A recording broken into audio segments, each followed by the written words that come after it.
everyone. I'm here with Jean-Philippe Boily. He's the founder of Metrics Watch and Simple Segment. How are you, Jean-Philippe? I'm good. I'm doing pretty good, actually. Awesome. Where do you live, by the way? Just so you can share with the world. I live in Alma, a tiny little town, 2.5 hours north of Quebec City, which is already north of America. How do you like the lifestyle of living in Alma? I love it. Like, yeah, it's a small town. It's easy. It's cheap. The family is here, and I can work from anywhere. So that's awesome. That's awesome. I think that's a goal that a lot of people share, me included. I want to be able to work from anywhere. I live in Montreal, but I'd love to be able to travel a lot more, have a bit more of a nomad lifestyle. So that's interesting. So you managed to do that successfully. So that's really good. That's pretty fun. Awesome. So I'm going to introduce you a little bit to people watching. So Jean-Philippe is the founder of Metrics Watch and Simple Segments. Metrics Watch offers real-time alerts for Google Analytics. Simple Segment helps you maximize your conversion rate by showing Facebook ads to your most engaged leads in Drip. He also does Google Analytics and Drip consulting. So welcome to the Growth Hacking Geniuses Show. Thanks. It's good to have you. Actually, I have to apologize again because we've done this interview before and I totally lost the video and it's entirely my fault. So I'm very sorry about it. But I think it's good because, we have a better setup now. We can do a live interview, plus we have some better questions. So let's get started. First question I have for you is, can you tell us a little bit more about your startups, the two startups, Metrics Watch and Simple Segment? Yeah, totally. Actually, one thing that's not in the bio that I forgot to mention, like Metrics Watch now is basically two products in one. So it started as alerts for Google Analytics. So the theory, which was really bad, was that agencies would like to send alerts to their customers when there's like traffic spikes and stuff like that. And it turns out that agencies are not interested at all. But I found out that huge businesses find it very interesting to use alerts as monitoring tool, like Ground, which is one of our customers, and like Spartu and like many others. They use that as a monitoring tool to make sure that there's always people buying. So if there's no one buying a ticket on the Ground website for 15 minutes, there's an issue. So they want to know that. So that's the first part of Metrics Watch. And then about a year ago, I started to do reports. So that's email reports for agencies. Agencies sending reports to all their customers with their some high-level overview of their Google Analytics data and metrics. So conversions, traffic, where's the traffic coming from, and stuff like that. That's Metrics Watch. The second part, which is email report, is didn't reach product market fit yet. I'm still working on that. I'm adding a bunch of stuff. I've just launched support for Facebook ads in the report, so it's not just GA AdWords, it's also Facebook ads. And I'm going to add more, and I'm working right now, like today, on adding graphs and pie charts and all to the email reports, but yeah, it's coming. And the second product, it's pretty new, and also the first one will die. It's called Simple Segment, and the idea is to sync segments of highly engaged people with custom audiences on Facebook. What custom audiences on Facebook does is you can target people with their email for ads. So let's say you have 30 people that are super interested. You have their email, and you can just upload that to Facebook and start showing ads to those people. What Simple Segment does is automating that. So it's removing people once they purchase and adding people in the audience when they reach a certain goals, like opening an email, a sales pitch email, and stuff like that, and but didn't buy. So that's the idea.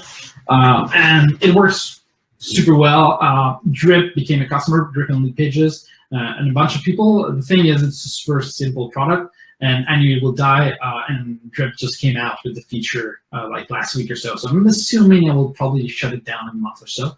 No client left yet, but I'm assuming they will all leave. So that's pretty much where I'm at. So I'm doubling down on Metrics Watch.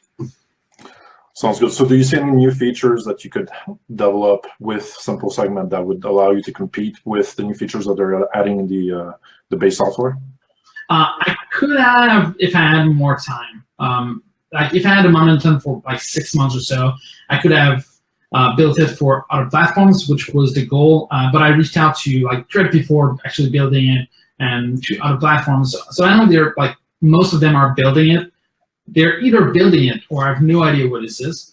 And there's no real way, I think, to get the market like versus Drip, which has native in the app, and it's there's no additional cost for that, so it's going to be free basically. So yeah, I think it's going to be a hard sell to sell people on that. Like, I'm still not sure because right now their product, like their native integration, works very differently, and some people told me they don't want to use the way that Drip uses it. So I don't know yet, but yeah, I don't want to put too much effort in something that's going to be a hard sell. Gotcha. Okay. Next question I have is, what sort of growth engines have you used successfully to grow your SaaS products? For me, for like simple segment, it was simple. Pun not intended, I guess. But I just got involved in the community on Facebook groups and stuff like that. And some people shared it because they had amazing results. Like you would spend $30 or $50 a month. And like one of my first customer, actually my first customer, told me like a few weeks after that he made thousands of dollars out of this $30 a month. So it's a pretty easy sell. For Metrics Watch, on the other hand, it's mostly either organic traffic or a bunch of people are coming through a free course that I have on Google Analytics, which honestly is not so good. It's totally accurate, but it's not what people need to learn that's in the course right now. I'm going to redo it. But yeah, giving a free course that's on 5 or 6 lessons, I think, and it works pretty well. And I use Facebook lead ads to get people in. So that's pretty cheap, pretty easy. It's frictionless. So that works pretty well for me. And also direct sales. That might sound bad, but it's pretty good to start a SaaS business just because you can have face-to-face conversations, and it's so much better than just putting out stuff out there and hoping it will just like work with people. Okay, so how do you go about doing direct sales? You just call up companies? It could be cold calls. In my case, it's just like reaching out to my network was the first step, and then a bunch of cold emails and getting better and pretty good at cold emails actually. Okay. So cold emails and then like closing demos and calls, and then closing sales after. So for the cold emails, do you use any tools in particular, or what's your approach for a cold email? So there's a bunch of good tools. There's Hunter.io to find emails. That works really well. And there's Find That Lead. That's pretty much equivalent to that. Using LinkedIn to find out who you want to target is like hard to replace. And in terms of like what I use to actually send emails, there's a bunch of tools. I just scaled down my efforts on cold emails right now. So I'm not sure what would be the best one. I've tried Yesware, which works really well. Mixmax works pretty well too. But yeah, there's so many of those softwares. There's Bluetick.io. So there's many of those. And the goal of using one of those tools is to automate all the sending, because you want to send one email. But if you send only one email for cold emails, then you're missing out like on a bunch of money, because most people will reply after 4 or 5 emails. Well, for cold emails, it depends on your audience. In my case, after 2 emails, it worked okay, and 3 emails was the best. And over that, like it was just too much. So like basically, you send an email, and 3 days later, if they didn't reply, you send a second email, and so on and so forth, and then you get a reply and you get a demo. So that's pretty much the idea. So there's a bunch of tools that does that. You just need to figure out which one works for you. There's really a ton of those. So those are tools for email. What about other tools that you're using on a regular basis for the rest of your business? That's pretty simple. I'm using Google Analytics a lot to figure out what works. And I'm using Drip, which is an email marketing automation tool. So that's mostly it. And I guess a CRM for like bigger accounts, which is SalesFlare at the moment. Do you recommend it? Do you like it? I like it. I got it for like 50 or 40 bucks on AppSumo, and it's totally worth it. I don't know if it would be worth 50 bucks, or I don't know what's the price, But yeah, I'm totally happy with it. I tried many others, including PyDrive, and it's pretty good. Okay. What sort of metrics would you recommend that other startups or SaaS startups should track? I do a lot of consulting about Google Analytics, and a lot of people are screwing that up. The only important thing actually is to know how many conversions you make and where they're coming from. That's basically it. So you need to make sure to have proper goals in GA, and it's usually like for a SaaS, you want to know when people are signing up for a trial, when they're adding their credit card, and that's pretty much it. Like track those two. Yes, you can track sessions and all that stuff, but it doesn't always relate to the number of sessions. Like sessions and goals are not always a good equation. So you can have like 90% of your traffic coming from X marketing channel, but 100% of your money not coming from this channel. So I've seen that. So you really need to configure goals in GA. Okay. The last question I have is, do you have any advice to give to other startups, especially SaaS startups, because that's your expertise? What sort of advice would you have for them to succeed? So focus on only, like there's a few things. Pick one metric to measure yourself versus, like in the beginning, I started to have like a bunch of useless metrics, like number of visits on the website per week or per day, number of email subscribers, and a bunch of like revenue, obviously. And in the end, like none of those were like actually made sense. When you start a new SaaS, what you want to do is get to a point where people are like satisfied by the product, and you want to have a bunch of conversations to figure out if you are building the right thing for the right people. And to do that, well, you just need to have conversations, which means a number of customers. So for me, for like it's still the case for reports. It's not the case anymore for alerts, but for reports, it's still the case. Like I have a metric, like number of trials and like conversation that I want to have face-to-face or on Skype. Mostly on Skype because I live far. So that's the main metric. And I think most SaaS businesses should just start with like direct sales, going through your network and like people that you can reach out easily and just cold emails and stuff like that. It sounds bad and tedious and boring. It's good, tedious, and boring. So yeah, it's not fun, but it's super effective because you can have in a single day like 5 or 10 conversations with people and find out what they really want and see patterns emerging from those conversations pretty fast. Which is not as easy when you just look at GA traffic, or even if you use some heat map stuff like with your content. It's hard to know what's really resonating and why people are buying or not. And when you're in person, then you can just ask like, okay, next step is that. Are we good? And if they're, well, no, blah, blah, blah, you can figure out why. And like basically you don't have to leave the call or the place until you get your answer, and it's usually just like a couple of minutes like digging into what's the actual problem. So have you tried other methods? I mean, you're talking about direct sales, and that's been working well for you during cold emails and contacting your network. Have you tried other strategies to get new leads, and what sort of results did you get from that?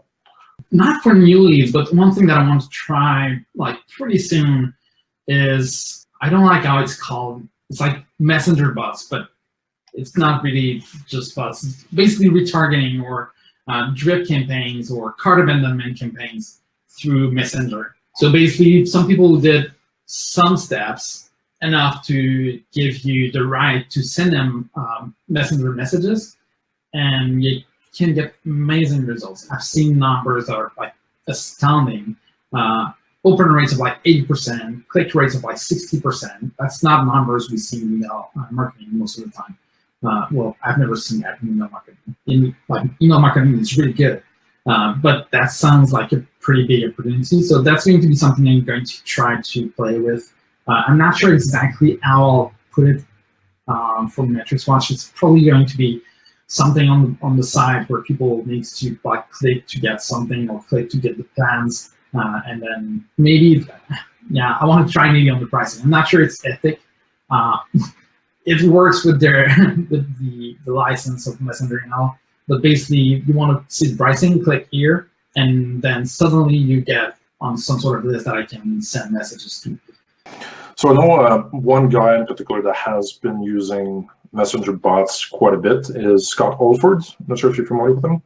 From his company is called Infinitus. He has the slow lane, what is it called? Sidewalk, slow lane, fast lane methodology of getting new leads and doing landing pages for these 3 types of like warmth of leads, if you will. Mm-hmm. And so you might want to check out what he's been doing, and maybe some of it is going to be good for you. I'm not sure. Just, you know, an idea like that.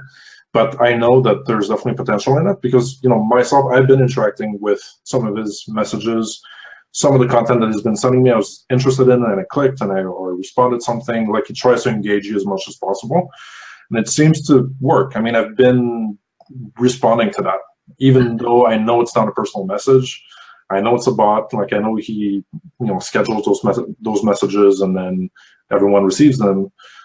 There's a logic behind them, and I know that, right? But still, I'm still interested in the content because it's relevant, it's valuable, and I engage with it. So yeah, I think that's an interesting idea to explore.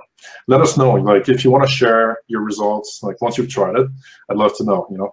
Yeah, totally. If I figure out some way to make it work. I know it works really well for e-commerce. I'm still debating how to make it work for SaaS, but I'm pretty sure there's a way to do it. It's just like, as everything in marketing, it's figuring out how.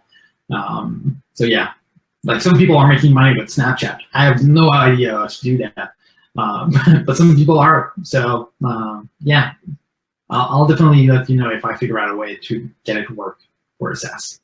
Okay. So what's your ask? Like, what can we do for you? What are you looking for? What do you need? What would you like in terms of customers? You know, what kind of companies do you like to work with? Like, what's your ask or your right hook? So if, like, basically right now, I'm just looking for a bunch of agencies to talk with to make sure that the reports that I'm building for Metrics Watch are the best ones. I have agencies paying for it and using it and sending it to customers, but I want to like take it to the next level where like most of the agencies will just like, yeah, sure, I know Metrics Watch and we're using it and blah blah blah. So if you know people in agencies, just send them my way, and mostly marketing or founders of agencies, and yeah, I'll take it from there. So what size of agencies? What industry? I mean, you're saying marketing? Well, digital agencies, like people building websites and doing marketing and advertising for other businesses. The size from, I would say, 5 to 50 people maybe for the most part, but there's bigger agencies using it and also smaller agencies, but mostly for the most part between 5 and 50 people. Okay. Are you looking international or certain countries? Oh yeah, totally international. Like the product is in English, English first. The website is only in English, so the reports can be sent in French and English. Yeah. By the way, how did you learn English? Because you're Quebecois, right? You're a Quebecer. Yeah. So that's a good question. I guess I started to learn English with video games, which is kind of funny. Like some people are like, video games are useless. Maybe, I don't know, but it was at least useful for that for me. And then, I don't know, I've always learned and like some skills in languages. I've learned Latin in school. I've learned Spanish and Japanese, just a little bit of those. I'm like not even remotely as good as in English. And then I worked for US-based startups for a few years. So having to work with people who doesn't understand French forces you to get better. So I guess I'm pretty decent now, even if I never lived in like a place where I needed to speak English on a day-to-day basis. So how can people reach you? Should they reach you through your website, an email? What do you prefer? Email is the best, jp@metrics.watch. I'm that cool. The website is metricswatch.com. I didn't know there were a .watch domain name. That was one of the ideas that I thought was a good one when I started. I bought metrics.watch, metricswatch.com, and a few other ones.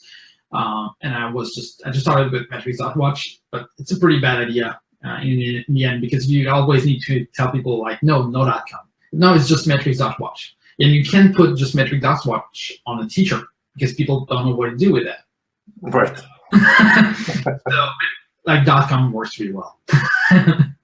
I just never moved the email.